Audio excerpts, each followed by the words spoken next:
LTX classes అందిస్తున్న UPSC Infinity program is a 360-degree preparation program for you. అంటే మీకు అన్ని ఆస్పెక్ట్స్ ఆఫ్ ప్రిపరేషన్ కూడా కవర్ చేస్తుంది. GS ప్రిలిమ్స్ కమ్ మెయిన్స్ ప్రాపర్గా లైవ్ క్లాసెస్ జరుగుతాయి, వాటి రికార్డింగ్స్ కూడా అందుబాటులో ఉంటాయి. NCERT ఫౌండేషన్ క్లాసెస్ మీకు రెడీగా 6th నుంచి 12th వరకు ఆల్రెడీ కవర్ చేసి పెట్టాం. Current affairs daily live class ఉంటుంది. CSAT CAT ఫ్యాకల్టీతో మీకు CSAT క్లాసెస్ రన్ చేస్తాం. ప్రిలిమ్స్ టెస్ట్ సిరీస్ ఎప్పటికప్పుడు వీక్లీ టెస్టులతో పాటు ప్రిలిమ్స్ ముందు ప్రాపర్ టెస్ట్ సిరీస్ మీకు అందుబాటులో ఉంటుంది. And daily mains answer writing day 1 నుంచి ఆన్సర్ రైటింగ్ పైన ప్రత్యేక శ్రద్ధ వహించి ఆన్సర్ రైటింగ్ పైన మీకున్న భయాన్ని తొలగించేలాగా ప్రోగ్రామ్ డిజైన్ చేశాం. ఇదంతా కేవలం 60,000 రూపాయలకే, that to life time validity, అంటే మీకు జాబ్ వచ్చేంత వరకు కూడా యాక్సెస్ అనేది ఉంటుంది. 1 year 2 years అని కాదు, 5 years పట్టొచ్చు, 6 years పట్టొచ్చు. Throughout your journey the program will stay with you. And ఇది కూడా మీరు ఈఎంఐలో పే చేసుకునే సువర్ణ అవకాశాన్ని కూడా మనం కల్పిస్తున్నాం. ఒకేసారి పే చేయలేని వాళ్ళు 5,000 per month పే చేసి ఈ ప్రోగ్రామ్ని మీరు సద్వినియోగం చేసుకోవచ్చు. ఇవాళ ఎడిటోరియల్లోకి వచ్చేస్తే, ఇవాళ ఎడిటోరియల్ లైన్ బై లైన్ మనం ఒకసారి చూద్దాం. సో టైటిల్ వచ్చేసి మాస్ రివెంజ్. మాస్ అంటే అర్థం ఏంటి? ఒకేసారి ఎక్కువ మంది అనే మీనింగ్ వస్తుంది. మాస్ అని సినిమాల్లో కూడా మీరు చూస్తారు, ఎక్కువ మందిని అట్రాక్ట్ చేసే మూవీ మాస్ మూవీ అనమాట. కామన్ మ్యాన్ని, ఆమ్ ఆద్మీని అట్రాక్ట్ చేసేది మాస్. మాస్ రివెంజ్ అంటే ఒక రకంగా ఆమ్ ఆద్మీ పార్టీ మీద బీజేపీ తీసుకున్న రివెంజ్గా తీసుకోవచ్చు, లేదా ప్రజలు ఆమ్ ఆద్మీ పార్టీని రిజెక్ట్ చేశారు, మాసెస్ రిజెక్ట్ చేశారు అని చెప్పే కాంటెక్స్లో కూడా మనం తీసుకోవచ్చు. Aam Aadmi Party's welfarism was a failed attempt to side step the ideological divide. So Aam Aadmi Party మొన్న ఎలక్షన్ క్యాంపెయిన్లో కంప్లీట్గా వెల్ఫేరిజం మీద ఆధారపడింది. మాకు వస్తే మీకు ఇది ఇస్తాం, అది ఇస్తాం, ఎంత ఇస్తాం, అంత ఇస్తామని చెప్పి కంప్లీట్గా కామన్ మ్యాన్ని అట్రాక్ట్ చేసేలాగా పాపులిజం అంటాం. సో పాపులిస్ట్ పాలసీ అంటే ప్రజాకర్షక విధానాల్ని తన మేనిఫెస్టోలో చాలా పెట్టింది. And it was a failed attempt. అది ఏమైంది? ఫెయిల్ అయ్యింది. To side step. Side step అంటే పక్కదోవ పట్టించడం, అంటే అసలు విషయాన్ని పక్కదోవ పట్టించడానికి ట్రై చేసింది. ఏంటిది? The ideological divide. అసలు ఆమ్ ఆద్మీ పార్టీ ఎలా వచ్చింది? కరప్షన్కి వ్యతిరేకంగా అన్నా హజారే గారు తీసుకొచ్చిన మూమెంట్లో భాగంగా మన అరవింద్ కేజ్రీవాల్ అందులో భాగంగా ఉండేవారు. తర్వాత వచ్చి ఆయన పార్టీ పెట్టారు, రైట్? సో మరి కరప్షన్కి వ్యతిరేకం అనే పద్ధతితో వచ్చిన వాళ్ళు కరప్షన్ అలిగేషన్స్లో మునిగిపోయే పరిస్థితి వచ్చేసింది. సో ఇది అసలు పాయింట్. అంటే వాళ్ళపైన చాలా ఎక్కువగా అలిగేషన్స్ వచ్చాయి, కరప్షన్ చేశారు అని చెప్పి జైల్లో కూడా పెట్టడం జరిగింది. దానికి సరైన సమాధానం వాళ్ళు చెప్పుకోలేక they again relied on welfarism. So ఆ ప్రయత్నం అనేది బెడిసి కొట్టింది అని అర్థం. The outcome of the Delhi assembly elections is less about the expansion of the BJP and more about the dramatic collapse of the Aam Aadmi Party. Delhi Assembly elections యొక్క outcome అంటే result is less about the expansion of the BJP. అది BJP expand అవ్వడం గురించి కాదు, దాని గురించి తక్కువ, but more about the dramatic collapse. Aam Aadmi Party ఎలా కొలాప్స్ అయిపోయింది అనే రకంగా ఇట్ ఈస్ మోర్ ఇంట్రెస్టింగ్ అనే కాంటెక్స్ట్ లో చెప్తున్నారు. The BJP has returned to power after 26 years. 26 సంవత్సరాల తర్వాత ఢిల్లీలో పవర్కి వచ్చింది BJP. While the Aam Aadmi Party, a political force that rose spectacularly in 2013, has been swept away. Aam Aadmi Party 2013లో స్పెక్టాక్యులర్గా ఒక్కసారిగా పైకి లేచిన పొలిటికల్ ఫోర్స్ ఇది. Now it has been swept away. తుడిచిపెట్టుకుపోయింది, కంప్లీట్గా తుడిచిపెట్టుకుపోయిందని చెప్పడానికి స్వెప్ట్ అవే అంటాం. హౌవెవర్, అయితే this shift does not signify a sudden change in Delhi political landscape. So ఈ షిఫ్ట్ అనేది ఏదో సడన్ గా ఢిల్లీ పొలిటికల్ ల్యాండ్స్కేప్ చేంజ్ అయిపోయింది, రాజకీయ ముఖచిత్రం మారిపోయింది. ల్యాండ్స్కేప్ అంటే తెలుగులో ముఖచిత్రం అంటారు. అంటే రాజకీయ ముఖచిత్రం ఒక్కసారిగా మారిపోయింది అనేది ఏమీ కాదు, ఇది దాన్ని సిగ్నిఫై చేయట్లేదు. సిన్స్ 2014, ఎందుకంటే ఎప్పటి నుంచో బీజేపీ లోక్సభ ఎలక్షన్స్ లో ఢిల్లీలో గెలుస్తూనే ఉంది. అంటే ఢిల్లీ ప్రజలు లోక్సభకు వచ్చేసరికి బీజేపీకి, అసెంబ్లీకి వచ్చేసరికి ఆమ్ ఆద్మీ పార్టీకి సపోర్ట్ చేస్తున్నారు. బీజేపీకి జీరో అనేం లేదు అక్కడ. Since 2014, the BJP has maintained a significant control over governance through Lieutenant Governor, municipal corporations, the Union Urban Development Ministry and the Delhi Police.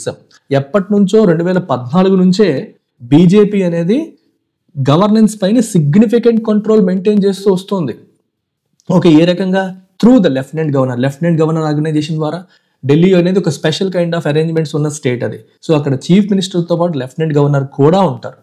కూడా ఉంటారు. సో ఆ lieutenant governor central government appoint చేసేవాళ్ళు. ఆయన ద్వారా, municipal corporations ద్వారా, union urban development ministry ద్వారా, అలాగే Delhi police, విచిత్రంగా ఢిల్లీ పోలీసు రాష్ట్ర ప్రభుత్వం కింద పనిచేయరు, యూనియన్ హోమ్ మినిస్ట్రీ కింద పనిచేస్తారు ఢిల్లీలో. అదొక వింత అనమాట అక్కడ. సో వీటన్నిటి ద్వారా సిగ్నిఫికెంట్ కంట్రోల్ పరిపాలన పైన వాళ్ళు మెయింటైన్ చేస్తూనే వచ్చారు. పేరుకి ఆమ్ ఆద్మీ పార్టీ ప్రభుత్వం అయినప్పటికీ వీళ్ళు గవర్నెన్స్ పైన గ్రిప్ ని కోల్పోలేదు. Additionally it has one all 7 Lok Sabha seats across 3 general elections. గడిచిన 3 జనరల్ ఎలక్షన్స్ లో ప్రతిసారి కూడా 7 లోక్సభ సీట్స్ అన్ని కూడా బీజేపీకి వచ్చాయి. అంటే ఒక్కసారిగా ఆమ్ ఆద్మీ పార్టీ నుంచి బీజేపీకి షిఫ్ట్ అయిపోయింది, సడన్ షిఫ్ట్ గా తీసుకోక్కర్లా, బీజేపీ కంట్రోల్ ఎప్పటి నుంచో ఉంది.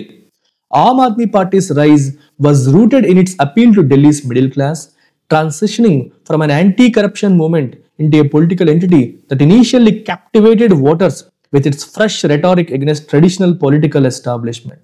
ఆమ్ ఆద్మీ పార్టీ యొక్క రైజ్ అనేది వాజ్ రూటెడ్ అంటే దానికి మూలం ఏంటి?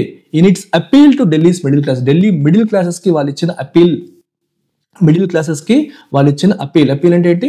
సో ఆమ్ ఆద్మీ పార్టీ వస్తే మన భవిష్యత్తు మారిపోతుంది అన్నట్టుగా మిడిల్ క్లాసెస్ ఫీల్ అయ్యేలాగా వాళ్ళు చేయగలిగారు.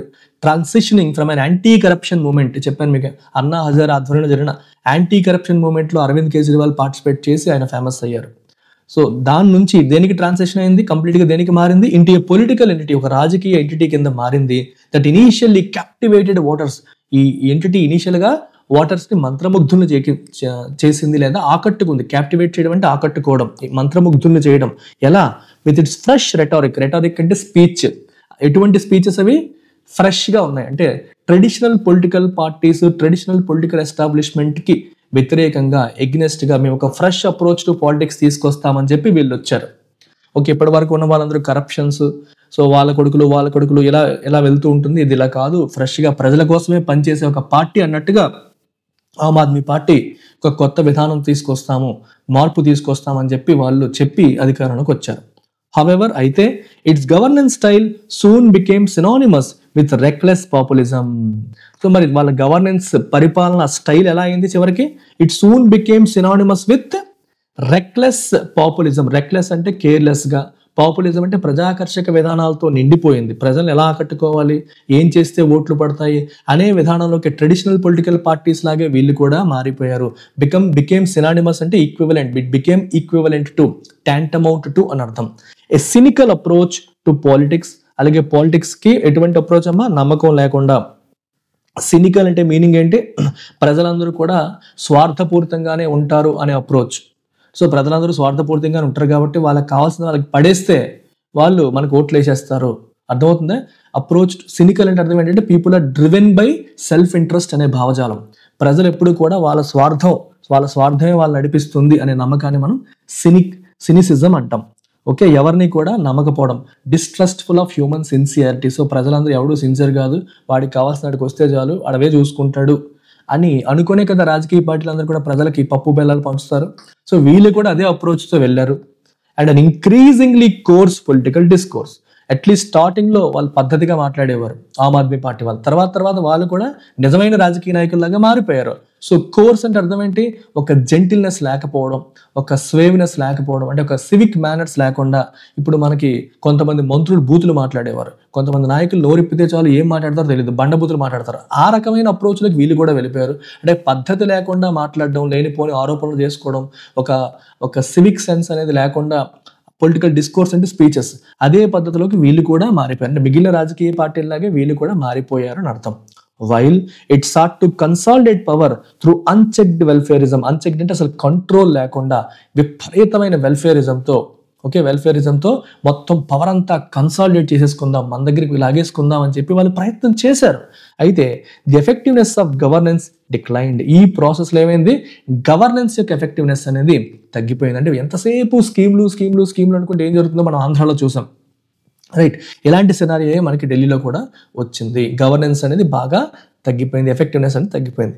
And its credibility began to erode. దాని యొక్క విశ్వసనీయత, క్రెడిబిలిటీ అంటే విశ్వసనీయత, ఇట్ బిగాన్ టు ఇరోడ్ అంటే వీకెన్ అవ్వడం మొదలైంది, కోతకి గురవుతుంది, వీకెన్ అవ్వడం మొదలవుతూ వచ్చింది. The final blow came when serious corruption allegation surfaced. అసలు చివరి దెబ్బ, అసలు సిసలైన దెబ్బ ఎప్పుడు పడింది మనకి? And serious corruption allegations, Arvind Kejriwal పైనే సీరియస్ గా ఆయన కరప్షన్ చేశారు అన్న అలిగేషన్స్ అనేవి సర్ఫేస్డ్, అంటే బయటపడ్డాయి. అలిగేషన్స్ అంటే ఆరోపణలు ఒక్కసారిగా బయటపడినప్పుడు ఫైనల్ బ్లో వచ్చింది.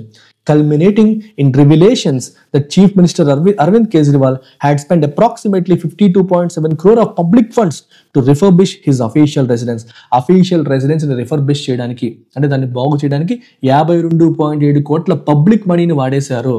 జస్ట్ లైక్ మన జగన్మోహన్ రెడ్డి గారు ఋషికొండ ప్యాలెస్ కోసం 500 కోట్లు పెట్టినట్టు, అంటే మన బడ్జెట్కి అది ఢిల్లీ బడ్జెట్ తక్కువ కాబట్టి దాంట్లో ఆయన 52.7 కోట్లు పెట్టి ఆయన ఒక విల్లా, ఒక ప్యాలెస్ లాగా కట్టేసుకున్నారు అనే అలిగేషన్స్, రివిలేషన్స్ అంటే బయటపడ్డం, అవన్నీ కల్మినేట్ అవడం, అంటే చివరికి ఆ స్టేజ్ వచ్చేసింది. అంటే ఇలాంటివన్నీ కూడా బయటపడే స్థాయికి వచ్చింది. అప్పుడు సీరియస్ అంటే ఈయన కూడా అందరు లాంటి వాడే, మిగిలిన పొలిటీషియన్ లాంటి వాడే, ప్రజాధనాన్ని దుర్వినియోగం చేసేవాడే, తన కోసం అతను ప్రజల డబ్బుని వాడేసే టైపు, ప్రజల కోసం పనిచేసేవాడు కాదు అన్నట్టుగా అతని పైన కూడా ఒక రకమైన ఫీలింగ్ ప్రజల్లో క్రియేట్ అయ్యింది. This expose the contradiction between Aam Aadmi Party's founding ideals. Aam Aadmi Party పెట్టినప్పుడు ఎటువంటి ఐడియల్స్ ఉండేవి, అంటే కరప్షన్ కి కంప్లీట్ గా వ్యతిరేకం అనే ఐడియల్స్ నుంచి ఆమ్ ఆద్మీ పార్టీ పుట్టింది. నౌ దిస్ ఎక్స్పోజ్ కాంట్రడిక్షన్, దానికి ఎగ్జాక్ట్ ఆపోజిట్ ఇప్పుడు బయటపడింది. వీళ్ళు కూడా కరప్షన్ అలిగేషన్స్ లో మునిగిపోయారు. And its actions while in power leaving its integrity in tatters. చూసారా, ఫౌండింగ్ ఐడియల్స్ కి దేనికి, మరియు వాళ్ళు పవర్ లో ఉన్నప్పుడు వాళ్ళు చేసిన యాక్షన్స్ కి రెండింటి మధ్య ఒక రకమైన కాంట్రడిక్షన్ ని ఈ పర్టికులర్ విషయాలని కూడా ఎక్స్పోజ్ చేసే, leaving its integrity in tatters. So Aam Aadmi పార్టీకి ఒక ఇంటెగ్రిటీ ఉండేది, ఒక నిజాయితీ, ఒక పద్ధతి ఉండేది, అదంతా కూడా ఏమైంది? ఇన్ టాటర్స్ అంటే రూయిండ్, కంప్లీట్ గా డ్యామేజ్ అయిపోయింది. అంటే వాళ్ళకు ఉన్న ఒక బలమైన కవచం ఏంటి? వీళ్ళు అందరూ ట్రెడిషనల్ పొలిటికల్ పార్టీస్ లాగా కాదు, వీళ్ళకి మచ్చ, మాయ, మరక అనేవి ఉండవు, వీళ్ళు చాలా పద్ధతిగా ఉంటారు అని చెప్పి ఒక నమ్మకం ఉండేది. అదంతా కూడా ఒక్కసారిగా తొలగిపోయింది. Even that was left in tatters, was completely ruined. Ruin అంటే ధ్వంసం అయిపోయింది, నాశనం అయిపోయింది అని అర్థం. ఫర్ ద బీజేపీకి this decisive victory presents fresh opportunities. So decisive అంటే ఏంటమ్మా? వితౌట్ ఎనీ డౌట్, అంటే కనీసం హంగ్ అసెంబ్లీ లేదు, ఏమీ లేదు, మొత్తం నిర్ణయాత్మకమైన విజయం అనేది లభించింది. అంటే ప్రాపర్గా మెజారిటీ కంటే చాలా ఎక్కువ వాళ్ళకి వచ్చాయి. ఇట్ ప్రజెంట్స్ ఫ్రెష్ ఆపర్చునిటీస్, ఇది కొత్త అవకాశాలని కల్పిస్తుంది. The party can now focus on improving infrastructure, civic amenities and governance and areas that could help it score quick wins. So ఇప్పుడు Aam Aadmi Party governance style అంతా కూడా వెల్ఫేరిజం మీద ఉంటే, ఇప్పుడు ఢిల్లీలో బీజేపీ గెలిచింది. So BJP can focus on infrastructure. BJP ఎప్పుడు infrastructure పైన ఫోకస్ చేస్తుంది, ఇప్పుడు కూడా అలాగే ఫోకస్ చేయొచ్చు. సివిక్ ఎమ్యూనిటీస్, సో ప్రజలకు ఉన్న రకరకాల సదుపాయాలు, పార్కులు కావచ్చు, రోడ్లు కావచ్చు, వీటన్నిటిని డెవలప్ చేయడం అండ్ గవర్నెన్స్ ఇంప్రూవ్ చేయడం. And areas that could help it score quick wins, ఇంకా క్విక్ విన్స్ని, అంటే ప్రజల మనసుని దోచుకోవడానికి అవకాశం ఉన్న ప్రతి ఏరియాలో కూడా వాళ్ళు ఇంప్రూవ్ చేయడం ద్వారా, ఫోకస్ చేయడం ద్వారా ఢిల్లీ ప్రజల మనసుల్ని బీజేపీ గెలుచుకోవచ్చు. Its grip on the Hindi heartland is now reinforced. Hindi heartland పైన అంటే ఉత్తరప్రదేశ్, హర్యానా, ఈ రాష్ట్రాలు ఏవైతే ఉన్నాయో, బీహార్, ఎస్పెషల్లీ బీహార్, ఇవన్నీ వీటిపైన తన గ్రిప్ కూడా రీఎన్ఫోర్స్ అయింది, అంటే స్ట్రెంగ్తన్ అయింది. As Delhi's political and economic dynamics are tied with those of UP, Bihar and Haryana. UP, Bihar, హర్యానాతో ఢిల్లీ యొక్క ఆర్థిక మరియు పొలిటికల్ డైనమిక్స్ అన్ని ఎప్పుడు లింక్ అయి ఉంటాయి. ఎందుకంటే అక్కడ నుంచే చాలా మంది వచ్చి ఇక్కడ పనిచేస్తూ ఉంటారు. సో చాలా కనెక్షన్స్ అనేవి ఉంటాయి. సో కాబట్టి యూపీ, బీహార్, హర్యానాలో ఆల్రెడీ బీజేపీ స్ట్రాంగ్గా ఉంది. నౌ ఇప్పుడు ఢిల్లీలో కూడా బీజేపీ అధికారంలోకి రావడం ద్వారా హిందీ హార్ట్లాండ్ పైన తన గ్రిప్ని ఇంకొంచెం రీఎన్ఫోర్స్ అయింది, స్ట్రెంగ్తెన్ చేసేసుకోగలిగింది BJP. Meanwhile Mr Kejriwal's ambitions of positioning himself as a national alternative to prime minister Narendra Modi have suffered a severe setback, if not a complete collapse.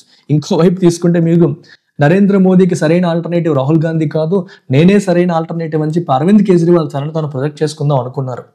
So ఒకవేళ బీజేపీ ఓడిపోయి వేరే కూటమి వస్తే ఇతనే పీఎం క్యాండిడేట్గా ప్రొజెక్ట్ చేసుకోవడానికి కూడా ఆయన ప్రయత్నం చేశారు. ఆయన అంబిషన్స్, ఆయన కోరికలు, తనని national alternative to prime minister మోదీకి ప్రొజెక్ట్ చేసుకుందాం అనుకున్న ఆయన కోరికలు, అంబిషన్స్ ఏమయ్యాయి? They have suffered a severe setback. ఒక క్లియర్ ఎదురు దెబ్బ ఆయన అంబిషన్స్ కి తగిలింది. If not a complete collapse కాకపోయినా సివియర్ సెట్ బ్యాక్ అయితే మాత్రం ఆయన అంబిషన్స్ కి తగలడం అనేది జరిగింది. సో ఎదురు దెబ్బ అనేది జరిగింది. His strategy of securing Muslim voters yes a captive voter base has also faulted.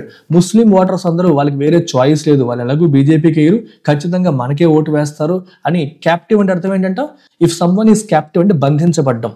Capture అంటాం చూడండి, క్యాప్చర్ అంటే బంధించడం, క్యాప్టివ్ అన్న సిమిలర్ మీనింగ్ వస్తుంది, బంధించబడినట్టు. అంటే ముస్లిం ఓటర్స్ కి వేరే చాయిస్ లేదు, వాళ్ళు ఎలాగూ బీజేపీకి వేయరు, కాంగ్రెస్ ఎలాగూ గెలవదు, కాబట్టి ఆమ్ ఆద్మీ పార్టీకే వేస్తారని చెప్పి ఆయన అనుకున్నారు. ఆయన అలా అనుకుని కొన్ని స్ట్రాటజీస్ వేశారు, ఆ స్ట్రాటజీ కూడా కంప్లీట్గా ఫాల్టర్ అంటే ఫెయిల్ అయింది, తడబడింది అని అర్థం. మోర్ బ్రాడ్లీ ఆమ్ ఆద్మీ పార్టీస్ డౌన్ఫాల్ అంటే పడిపోవడం, హ్యాస్ ఇంప్లికేషన్స్ అంటే కాన్సిక్వెన్సెస్, పర్యవసానాలు. ఆమ్ ఆద్మీ పార్టీ ఓడిపోవడం వల్ల ఎటువంటి ఇంప్లికేషన్స్ ఉంటాయి, ఎటువంటి కాన్సిక్వెన్సెస్ ఉంటాయి? ఫర్ ది నాన్ బీజేపీ అపోజిషన్కి దీనివల్ల ఒక రకమైన నెగిటివ్ కాన్సిక్వెన్సెస్, దీనివల్ల కొంత చెడు జరిగే అవకాశం ఉంటుంది. అంటే బీజేపీ పని అయిపోయింది, మొన్న జనరల్ ఎలక్షన్స్లో బీజేపీకి సొంతంగా మెజార్టీ రాలేదు, టీడీపీ జనసేన అలయన్స్ ఒకవైపు, ఇంకోవైపు బీహార్లో నితీష్ కుమార్ పార్టీ సపోర్ట్ చేయకపోతే బీజేపీ పడిపోయేది, సో బీజేపీ వీక్ అవుతుంది, అట్లీస్ట్ నెక్స్ట్ టైం అయినా సరే ఇక నాన్ బీజేపీ మనకి అధికారంలోకి వచ్చే అవకాశం ఉందని చెప్పి అనుకున్నారు. So okay, non BJP opposition గెలుస్తుందని అనుకున్నారు. కానీ ఇప్పుడు ఆమ్ ఆద్మీ పార్టీ దారుణంగా ఓటమి చెందడం అనేది సో ఆ నాన్ బీజేపీ అపోజిషన్కి కొంచెం డిమోటివేట్ చేసే అంశంగా మనం చెప్పొచ్చు. The assumption that the 2024 general election results signaled a fundamental shift against the BJP now appears unfounded. మనం ఏమనుకున్నాం, 2024 జనరల్ ఎలక్షన్స్ లో కాంగ్రెస్ పార్టీకి సీట్లు పెరిగాయి, నాన్ బీజేపీ అపోజిషన్కి సీట్లు పెరిగాయి.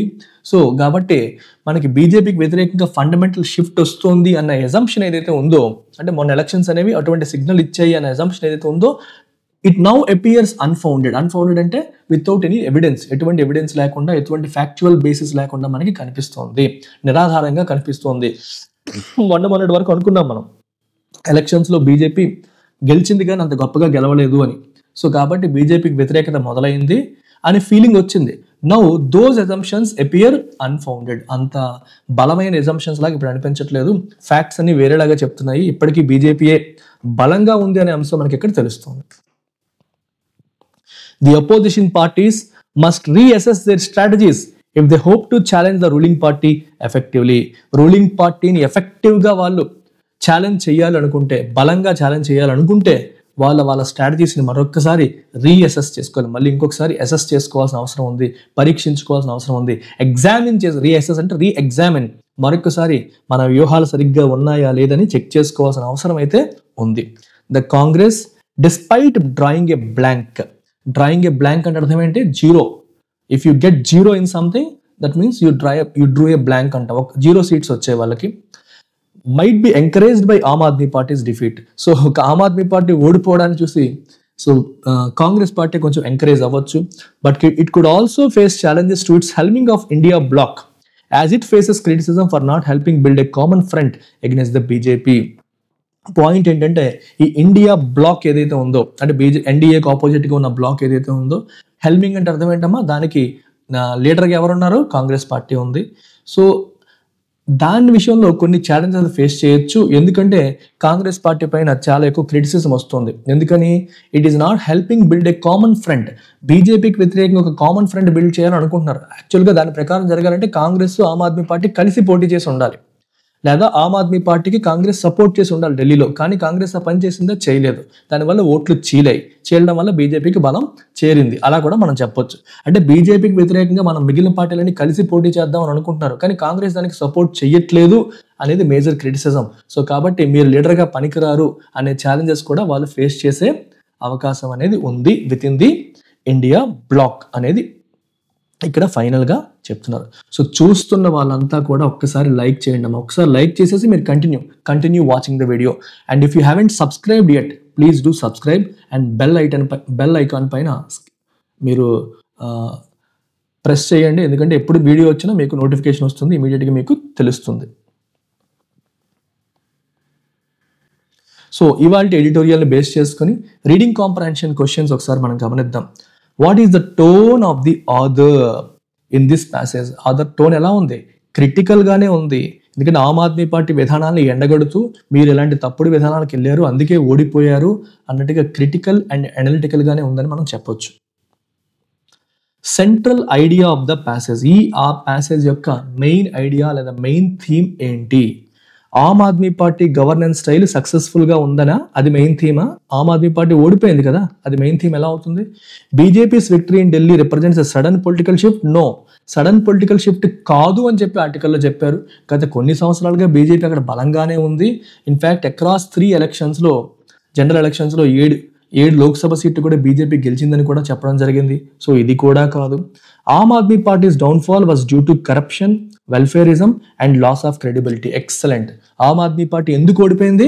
కరప్షన్ వల్ల, వెల్ఫేరిజం, ఎక్సెసివ్ వెల్ఫేరిజం వల్ల, మరియు క్రెడిబిలిటీ కోల్పోవడం వల్ల, వాళ్ళ విశ్వసనీయత వాళ్ళు కోల్పోయారు. కాబట్టి ఆమ్ ఆద్మీ పార్టీ డౌన్ఫాల్ అయింది. అది main idea of the article. Based on the passage, what can be inferred about Aam Aadmi Party strategy? Aam Aadmi Party strategy పరంగా మనం ఏమి ఇన్ఫర్ చేయవచ్చు, ఏం చెప్పొచ్చు బేస్డ్ ఆన్ ద ప్యాసేజ్? అంటే ప్యాసేజ్లో క్లియర్గా అది మెన్షన్ చేసి ఉండకపోయినప్పటికీ చెప్పిన దాని ప్రకారం మనం ఏం గెస్ చేయొచ్చు అని అర్థం. It successfully balanced welfare and governance. Aam Aadmi Party welfare and governance సక్సెస్ఫుల్గా బ్యాలెన్స్ చేసిందా? చేయలేదు. వెల్ఫేర్కి ఎక్కువ ఇంపార్టెన్స్ ఇచ్చి గవర్నెన్స్ని దెబ్బతీసింది. అది చెప్పారు. It relied heavily on populist policies without sustainable governance. Excellent. సరైన గవర్నెన్స్ లేకుండా, పరిపాలనా విధానం లేకుండా పాపులిస్ట్ పాలసీస్ పైన ఎక్కువగా ఆమ్ ఆద్మీ పార్టీ ఆధారపడింది. ఇట్ రిలై అంటే డిపెండ్ అయ్యింది. హెవీలీ, చాలా హెవీగా. దేనిపైన? పాపులిస్ట్ పాలసీస్ పైన ఎక్కువగా డిపెండ్ అయ్యింది. It had a strong ideological foundation that help its rise. అవునా? నో. ఐడియాలజికల్ ఫౌండేషన్ అనేది నిజంగానే తనకి హెల్ప్ చేసింది, కరెక్టే. కానీ ఇప్పుడు పాడైపోయింది కదా. క్లీన్ పొలిటికల్ ఇమేజ్ మెయింటైన్ చేసిందా? సో ఇవన్నీ కన్నా మనకి మేజర్గా మెయిన్ పాయింట్ బి అనేది మనం చెప్పొచ్చు. మీకు సి అండ్ డి కూడా కరెక్ట్ లాగా అనిపిస్తున్నప్పటికీ కూడా ఎక్కువగా ఇప్పుడు కనిపిస్తోంది పాపులిస్ట్ పాలసీస్ పైన ఎక్కువగా ఆధారపడింది, సస్టైనబుల్ గవర్నెన్స్ పైన ఫోకస్ చేయలేదు అనేది మేజర్ పాయింట్గా మనం చెప్తాం. Which assumption underlies others argument? ఆదర్స్ ఆర్గ్యుమెంట్ని వెనకాల ఉన్న అజంప్షన్ ఏంటి, లేదా ఆదర్ ఆర్గ్యుమెంట్ని సపోర్ట్ చేసే స్టేట్మెంట్ చూడండి. Aam Aadmi party's failure was inevitable due to its governance model. ఇదా? Welfare based governance always leads to political downfall అనేదా? BJP was guaranteed to win regardless of Aam Aadmi party's యాక్షన్సా? Delhi elected prefers ideological consistency over governance క్వాలిటీయా? దేనివల్ల? ఏ assumption? అన్ని చాలా దగ్గరగా ఉన్నాయి. Welfare based governance always leads to, this is an extreme once జనరల్గా ఆన్సర్స్ అవ్వవు. ఆమ్ ఆద్మీ పార్టీ యాక్షన్స్తో సంబంధం లేకుండా బీజేపీ గ్యారంటీగా గెలుస్తుంది అన్నారు. ఇది కూడా ఎక్స్ట్రీమ్ ఆన్సర్, కరెక్ట్ అయ్యే అవకాశం లేదు. Delhi electorate prefers ideological consistency over governance quality. Ideological కన్సిస్టెన్సీకి ఇంపార్టెన్స్ ఇస్తారు, గవర్నెన్స్ క్వాలిటీని పట్టించుకోరు అని అంటున్నారు. అంటే దీని అర్థం ఏంటి? ఓకే, అంటే అర్థం ఏంటి? గవర్నెన్స్ క్వాలిటీని పట్టించుకోరంటే అర్థం ఏంటమ్మా? అంటే గవర్నెన్స్ బాగున్నా బాగోపోయినా ఐడియాలజికల్ కన్సిస్టెన్సీ ఉంటే చాలు ఢిల్లీ ఓటర్స్ అని అంటున్నారు. లేదు, గవర్నెన్స్ని కూడా వాళ్ళు పట్టించుకుంటారు కాబట్టే answer A. Aam Aadmi Party failure was inevitable అంటే అన్అవాయిడబుల్. ఎందుకు? Because of its governance model. వాళ్ళు వెల్ఫేరిజంకి ఎక్కువ ఇంపార్టెన్స్ ఇచ్చేసి రెగ్యులర్ గవర్నెన్స్ని కంప్లీట్గా వదిలేశారు. ఓకే, రెగ్యులర్ గవర్నెన్స్ వదిలేశారు కాబట్టి ఫస్ట్ ఆప్షనే కరెక్ట్. ఓకే, ఐడియాలజికల్ కన్సిస్టెన్సీకి ఇంపార్టెన్స్ ఇస్తారు, గవర్నెన్స్ క్వాలిటీ బాగున్నా బాగోకపోయినా పట్టించుకోరు అనేది కరెక్ట్ పాయింట్ కాదు. గవర్నెన్స్ క్వాలిటీని కూడా పట్టించుకుంటారు కాబట్టే కదా ఇలా అయింది. గవర్నెన్స్ క్వాలిటీని కూడా వాళ్ళు పట్టించుకుంటారు. So answer is A. మీకు 4 డీలా కనిపిస్తుంది కానీ answer is A. What was the final blow to Aam Aadmi party's credibility? Aam Aadmi party విశ్వసనీయత కోల్పోయే విషయంలో చివరి దెబ్బ ఏంటి? లోక్సభ ఎలక్షన్స్ గెలవకపోవడమా? నో. బీజేపీ స్ట్రాంగ్ ఎలక్ట్రల్ మిషనరీయా? No. Revelations of Arvind Kejriwal's excessive public spending. ప్రజాధనాన్ని ఆయన ఎక్కువగా ఖర్చు పెట్టారనే విషయం బయటపడింది. అది మనకి actual issue. How does the passage describe BJP's position before the Delhi elections? Delhi elections కంటే ముందు బీజేపీ యొక్క పొజిషన్ ఏంటి? Weak and struggling to gain influence in the region, already dominant in various governance aspects. Yes, BJP already dominant గానే ఉంది. BJP పూర్తిగా week గా ఉందని చెప్పాలా, ఎందుకంటే 7 లోక్సభ సీట్లు అలా గెలుస్తున్నారు. లెఫ్టినెంట్ గవర్నర్ వాళ్ళ చేతిలో ఉన్నారు. డిఫరెంట్ మినిస్ట్రీస్ ద్వారా ఢిల్లీ పోలీస్ మీద కూడా వాళ్ళ గ్రిప్ మెయింటైన్ చేస్తున్నారు.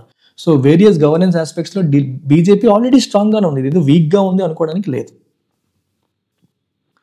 ఇరోడ్ అనే పదానికి మీనింగ్ ఏంటమ్మా? ఇరోడ్ అంటే to gradually weaken or destroy. చెప్పాము ఆల్రెడీ. కోర్స్ అనే పదానికి సినోనిమ్ ఏంటి? రిఫైన్డా? నో. క్రూడ్. సోఫిస్టికేటెడ్ కాదు, సటిల్ కాదు. రిఫైన్డ్ అంటే పద్ధతిగా రిఫైన్డ్ ఈజ్ రిఫైన్డ్ పర్సన్, బాగా రిఫైన్ అయ్యే రాట్ డీలర్ అంటాం అలాగా. కోర్స్ అంటే క్రూడ్గా, అంటే ఏదో ఒక మాట మాట్లాడేటప్పుడు ఇలా మాట్లాడొచ్చా లేదా ఇలాంటి ఆలోచన లేకుండా వెళ్ళిపోవడానికి కోర్స్ అప్రోచ్ అంటాం. అన్ఫౌండెడ్ అనే పదానికి యాంటనిమ్. అన్ఫౌండెడ్ అంటే అర్థం ఏంటమ్మా? నిరాధారం, ఆధారం లేకపోవడం. సబ్స్టాన్షియేటెడ్ అంటే ఆధారంతో, ఎవిడెన్స్తో, బలంతో అని అర్థం. బేస్లెస్ అన్న నిరాధారం అనే అర్థం. స్పెక్యులేటివ్ అంటే విత్ గెస్ వర్క్ అని, ఇమాజిన్ అంటే ఊహాజనితం అని. అలాగే mentorship program is available from me directly. So 1-on-1 mentorship, ఎవరికైనా సరే పర్సనల్ గైడెన్స్ కావాలి యూపీఎస్సీ ప్రిపరేషన్లో, ప్రతి స్టెప్లో మీకు చేదోడు వాదోడుగా ఉండాలి అనుకుంటే ఈ మెంటర్షిప్ ప్రోగ్రామ్ అందుబాటులో ఉంది. ఇది మీరు యూపీఎస్సీ క్రాక్ చేసేంత వరకు కూడా మీకు వ్యాలిడిటీ అనేది ఉంటుంది. సో ఇది స్వయంగా నేనే ప్రొవైడ్ చేస్తాను. The fee for this is 10,000 rupees. It comes with life time validity.